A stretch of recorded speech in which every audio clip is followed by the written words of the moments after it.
everybody. Tom Davin coming to you from Modesto, California, where I'm standing in the customer service area of 511. This is not the eye of the storm. This is maybe the eye wall of the storm, to use the hurricane analogy.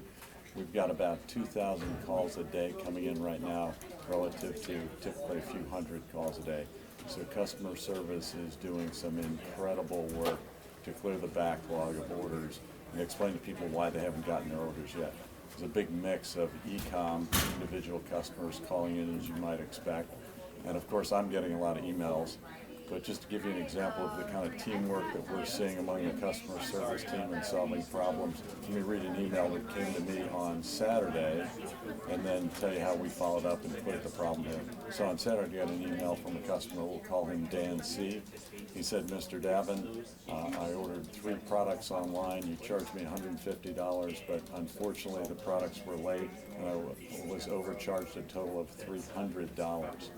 That's a tough one. So I got that Saturday afternoon. I responded right away, asked Janelle Shelton and the customer service team to help me.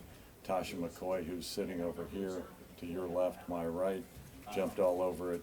And yesterday I got this email back from Mr. Clark where he said, Dear Tasha, I understand the growing pains that come with rapid growth. Since I haven't had issues with other orders from 511 and everyone has been so friendly, I expect that I will purchase from you again. Things can go wrong and will go wrong, but the important thing is how it's handled. I'm happy with the resolution. Thank you, Dan. So that pretty well sums it up. We are solving the problems and digging out of the backlog, and right now we're up to maximum shipping relative to what we've ever done before. So Kelly and the team now are breaking 40,000 units per day. Typical day going back pre-Microsoft ERP implementation would have been about 25,000 to 30,000 units. For the past 3 days, we've shipped over 40,000 in 2 days, and yesterday was over 50,000. So we are chipping away. We've got a ways to go, but what will pull us through is teamwork, communication, and building the 511 culture. It may not seem like it right now, but I guarantee you when we come out the backside of clearing this backlog, and it'll probably be by early next year before we get through it, our culture will be stronger, we'll be more capable as a company, and we'll be even more competitive in the marketplace. So let's shift over to Lathrop, where I had a chance to visit with Monique Fuentes. In fact, we just had a 0730 town hall meeting. The team there is getting it done. Let's talk to Monique about what she is doing to help clear the backlog in orders. I'm here in Lathrop, California with Monique Fuentes. Monique, hi. You run Lathrop. You're overall general manager here. Correct. You've been with the company how long? 11 years now. 11 years. Oh my gosh, I was going to say like 8 or 9. So No, thank you very much. Thank you. So With replenishment and case picks. right. Yep. And then talk about case picking. That's an opportunity for us not to have to send product over to Modesto. Correct. But how does case picking work? Who can do a case pick? Who can receive a case pick? So as long as a customer or dealer or anyone that's interested in buying product from 511, as long as they order in a case quantity, that we are able to case pick it here instead of transferring it to Modesto to ship from Modesto. We'll ship it if it's a small partial going UPS, FedEx, straight from the Lathrop facility. Right. And if it's a larger shipment, then we'll palletize, as you see here, palletize it here and ship it here from here. So I believe yesterday you sent out a Kroll case pick order, and you've got some galls ready to go tonight. Yep. Want to talk about what's behind us here? So right behind you, we have approximately 7 pallets of galls staged, a larger galls order staged to ship later tonight. We've already sent one today of 26 pallets. So this will be picked up later tonight. Excellent. Okay. So Monique, how do you pick a case pack order here? What's involved with that? So the orders are, the order is released to the warehouse from customer service. Associate in Modesto releases the order and sends us the case picks directly, which is different. Right. ABS, we would have to transfer them on the truck, but they're able to release them straight to us. We will take the labels and go to the location. So once we have the labels, Right. up comes, we will Right. load it up and get Very it out of here. nice. Very nice. Quicker process. We're able to do this on a massive scale versus someone having to fill a box in the Right. pig bin. So it's easier for a case quantity than it is for a unit pick. You know, the warehousing is all about touches, and there are Yes. fewer touches. Fewer you touches. put away, by pallet or by case, and you pull it out and you pack it by case, and it's gone. Yes. And are we more or less caught up on inbound? We are caught up, but I was talking to Rebecca about that in general. Our receiving since even before we even talked about AX implementation, we were receiving 10 containers a week. Right. So now we're receiving 20 to 24 containers a week that we Gary, you want to introduce our special guest? years now. He is our receiving supervisor. Welcome, Frank. Thank you. So, Monique, I thought maybe I'd ask, when we shut down for the Dynamics implementation, when we reopened a couple weeks later in mid-October, Yeah. tell us about that situation. We had And what did Frank do about it? we walked back on. We turned back on AX with 60 containers sitting at the Port of Oakland for us to bring in 5,000 units per container, depending on what the mix of the container was. So we had 2-week span to try to get all of the containers in, offloaded, and put away within that 2-week span. And So Frank, Frank a did it. typical week in terms of containers coming in would be about how many? We had 60 waiting. What would normally be? What you'd have On a typical week, we would normally have 15, but that week, I believe we had almost 30. Right. Almost For one- 30 for one week. Right. So you had about 4 weeks stacked up. Yeah. And you jammed 30 or 2 weeks worth into 1 week. Yes, we Nice. did. Yes, we did. And it was rough, but we got it done. Well, how'd you do it? What was the secret to getting the work done? Gave everybody breakfast. Donuts. Well, donuts, coffee. I mean, kept them motivated. You know, there's always light at the end of the tunnel when these guys go into these containers, knowing that, be it the temperature, freezing or extremely hot, Right. start as early as we can. And we upped the staff. We added additional associates to the staffing during that time to where we had a core group work on just offloading while a core group worked on just labeling and putting product away. Okay, thank you, Monique and Frank. As you can see, the team in Lathrop is doing a heck of a job. Monique and Frank are characters, and they're highly capable warehouse senior leaders. So Frank's also a great bowler, but that's another story. So we're back here in Modesto. As you can see, it's quite busy behind me as everybody's answering calls. Typically, it's the same story. We did a warehouse ERP upgrade in October. It's called Microsoft Dynamics.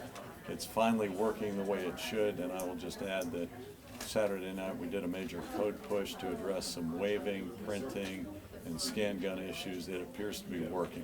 That's unlocked a lot of volume of late. And now Kelly and the team here, we've got prioritized orders coming out of the sales group for them so they can just jam on the accelerator.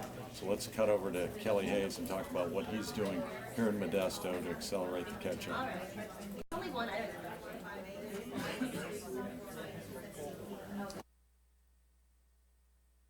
So Kelly Hayes, just looking at outbound shipping, we're really constrained here. I think you've got a total of 5 doors that you can use with trucks in the entire Modesto facility? The entire Modesto facility, we have 5 dock doors that we can utilize for loading and unloading goods.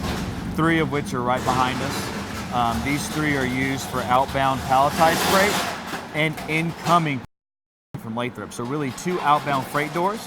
And Out there, that because you is can correct. unload it. Yeah, or we will have multiple trucking companies lined up in the parking lot waiting for a dock Yeah. door to pick up the freight that they're in for the day. Yeah, so you're very much constrained, both inbound and outbound. It's remarkable you're making it work. Yeah, it's very tight.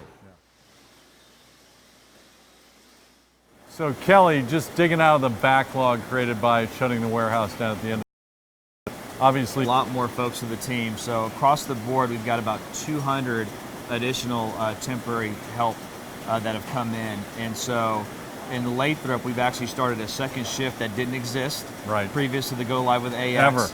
Ever. yeah, And we've also added additional bodies to both shifts in Modesto as well as Lathrop in our history. in our history. And Yeah. so we've got a team of right now 13 people on a third shift just stocking in replenishment to make sure that this environment stays full for the folks that are picking orders throughout the day. Right.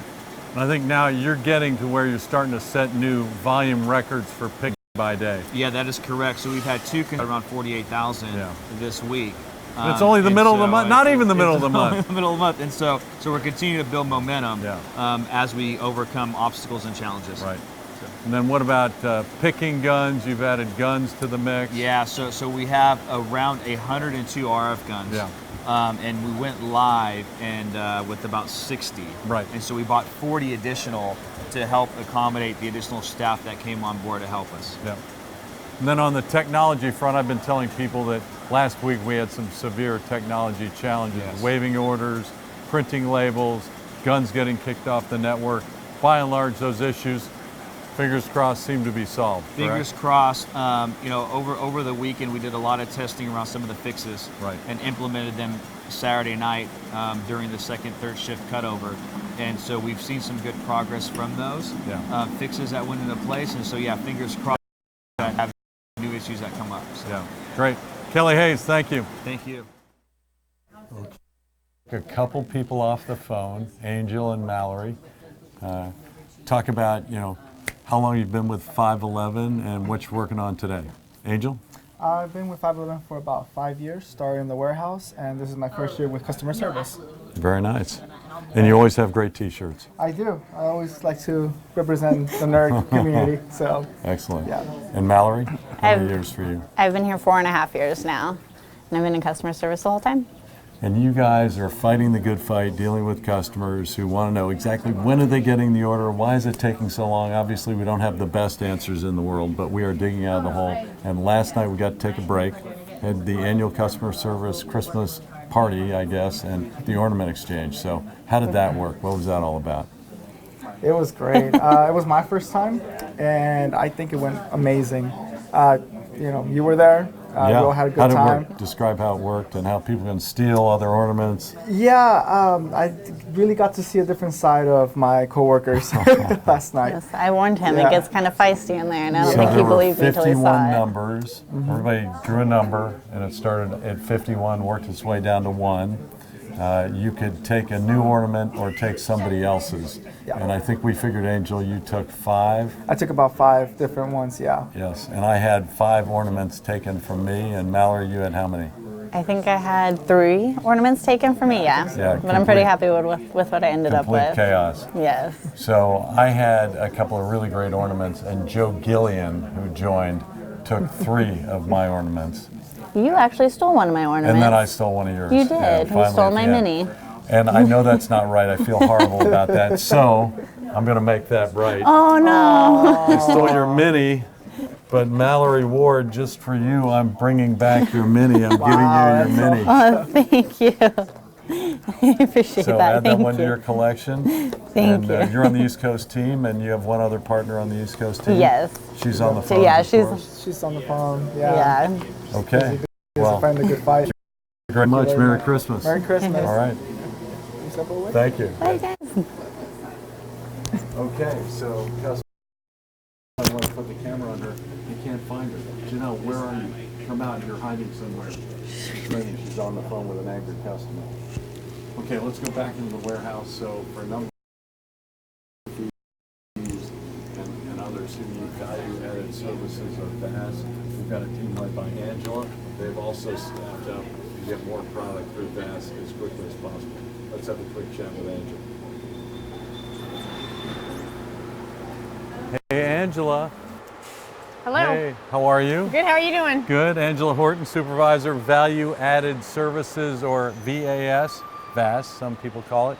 So, Angela, would you tell everybody what we're doing differently now after the ERP implementation to dig out of this big backlog of orders we have? You've hired a lot of people. Yes, we've taken on extra people during the day, and we've also added a second shift at night to help us out with the extra workload. Right. They've also added extra tables into custom shops, so we have extra workspaces. Right. They're going to be adding additional computer stations and stuff. Basically anything that we need to Right. kind of get this all done. Now, I understand you're accepting volunteers from the executive ranks. And I am. Joe Gillian has been in here working on AFES orders. Yeah, he's been helping me downstack and sort out all the AFES orders in order to get Excellent. them out faster so we can work on them. And yeah, they're getting a lot done. Well, that's good. Every time I saw Joe the other day, he was actually on break eating something. So I'm glad to know he did real work. No, he is. He's doing good. No, Joe Gillian, hands-on, get-it-done leader. So that was great.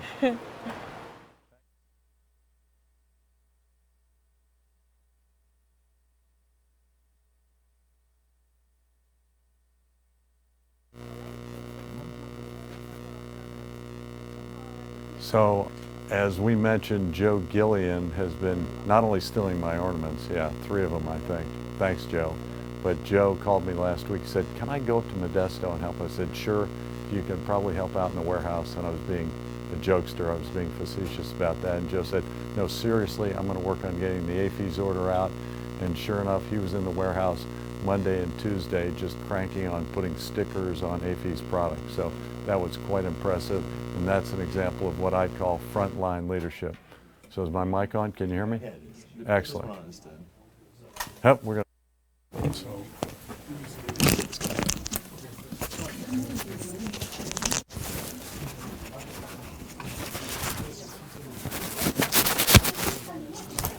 All right, we're back with multiple microphones hanging all over the place.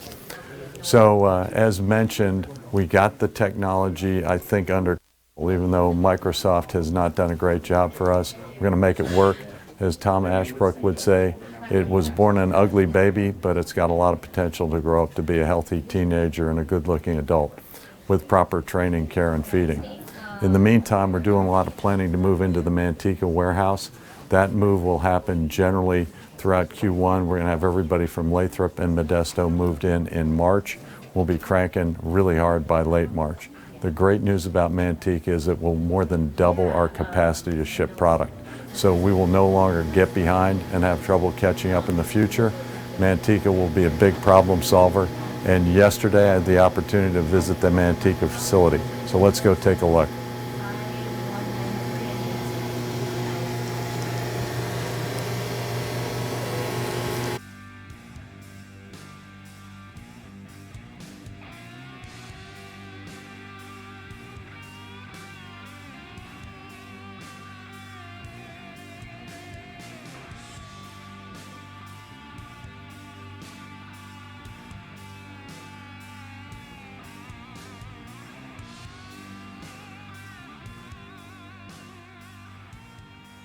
Hello 511 teammates, it's Tom Davin coming to you from Manteca 511 Development.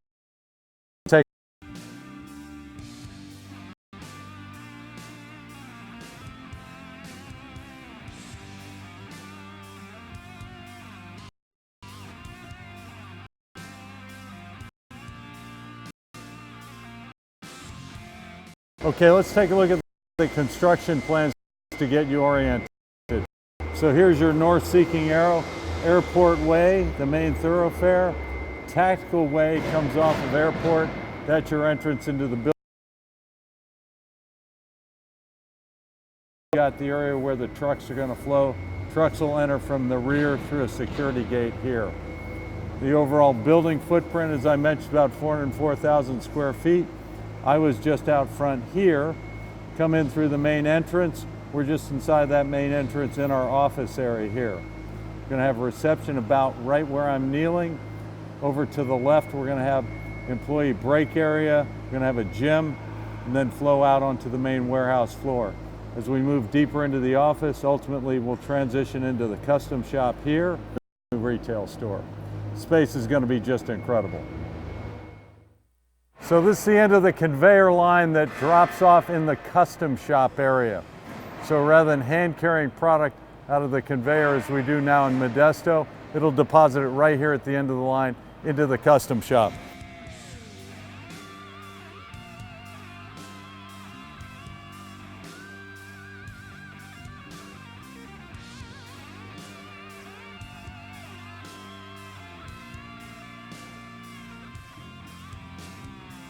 So we've got racking over here for product before it comes over into the pick module. Here we are towards the beginning of the line where cartons are inducted, and we'll go up the main conveyor here.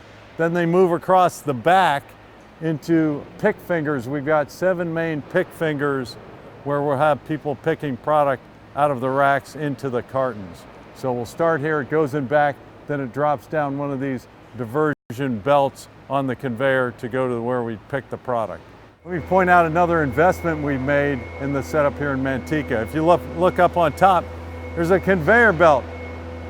What is that, like 8 feet up there? Only Karl Malone could reach that if it had to be used for picking empty boxes. We have to fold them flat. So I'm here at the northwest corner of the Manteca Dev Center building. This is the inbound receiving or inbound shipment area. In Modesto, at any given time, we have only 2 to 3 dock doors for receiving. Here we have 18, 19 if you count the big door at the end. So a total of 19, or more than 6 times the capacity for inbound shipping. Okay, now I'm standing on the south side of the Manteca Dev Center building. This is where we'll have the outbound shipping. So product will come in on the north side for inbound shipping, flows into the pick module after it's racked, of course. Then it flows out here on the south side where we have more than 30 dock doors for outbound shipping.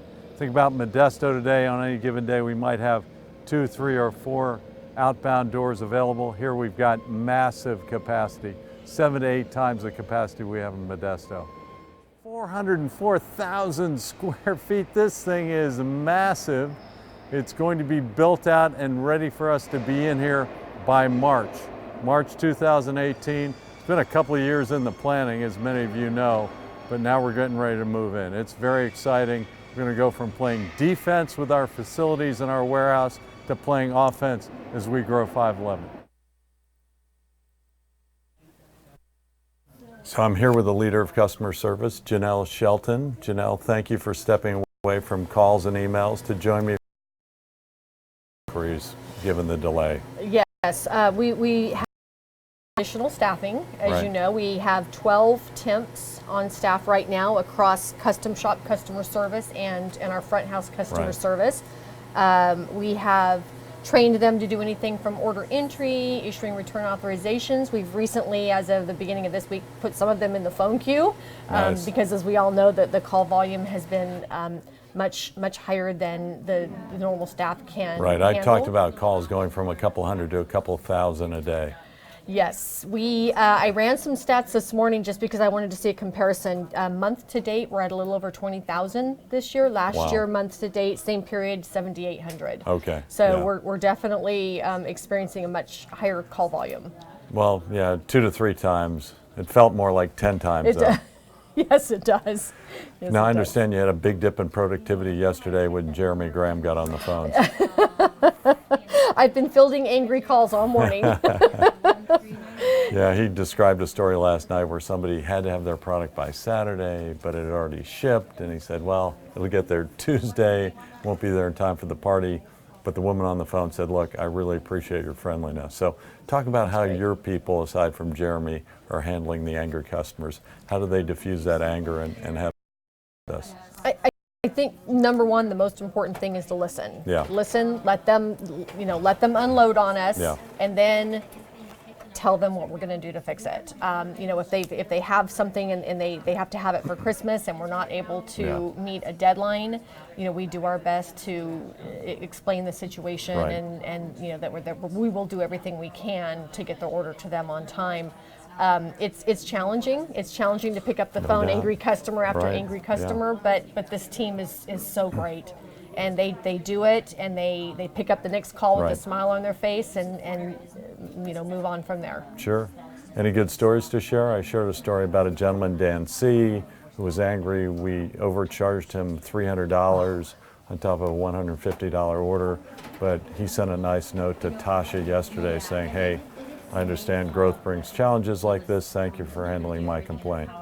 We've had several stories just identical to that, where the customer is extremely escalated, and we've had a lot where they've had double charges, and when they see how quickly we can respond to those things and get them reversed for them, they're very appreciative, and they turn back around, and they always end by saying they'll continue to shop. They know we're going through a hard time.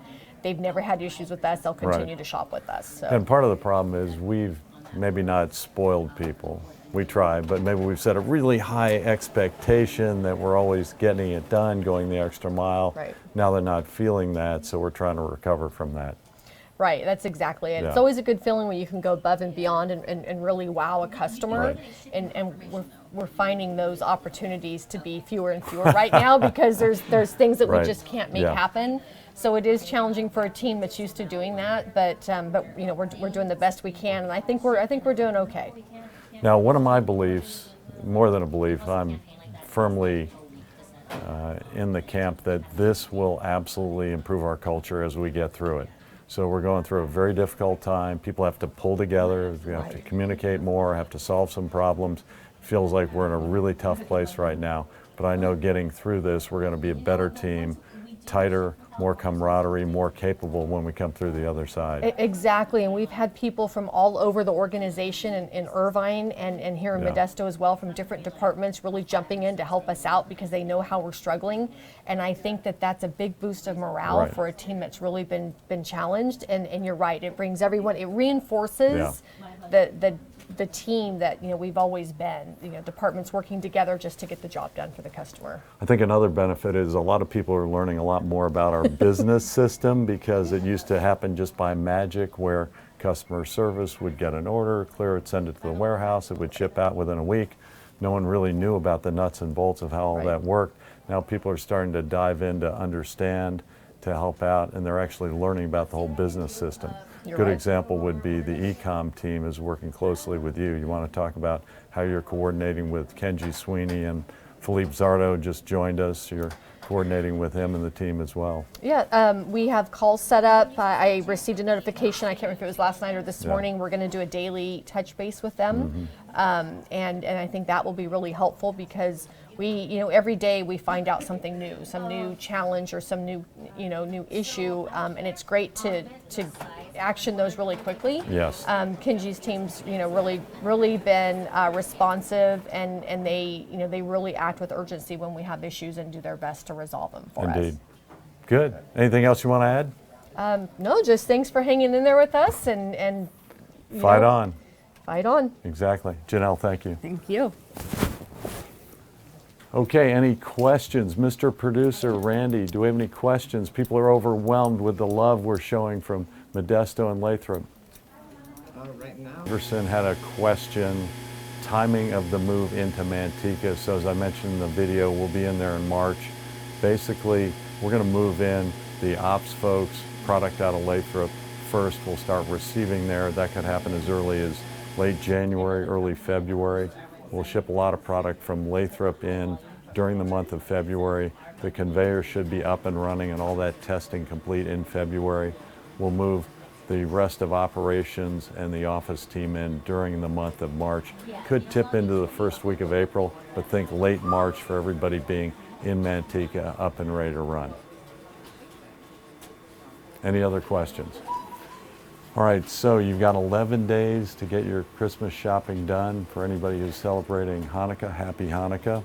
For everyone else, Merry Christmas to you and your family. We are a big 511 family. There's a little bit of strain on our family right now, but we will come through it as a better, more capable, more deep-rooted culture family when we come out the other side. So if you have any questions that you didn't have a chance to ask, fire away with an email. You know me, I try and respond right away, or call me on my cell phone. But otherwise, thank you for what you're doing to build 511. We will get through this storm. We'll come out the other side as a better team, more capable, more competitive. And so if you're one of our 511 competitors and you somehow look at this video, know we're coming after you. God bless you. Merry Christmas and happy holidays.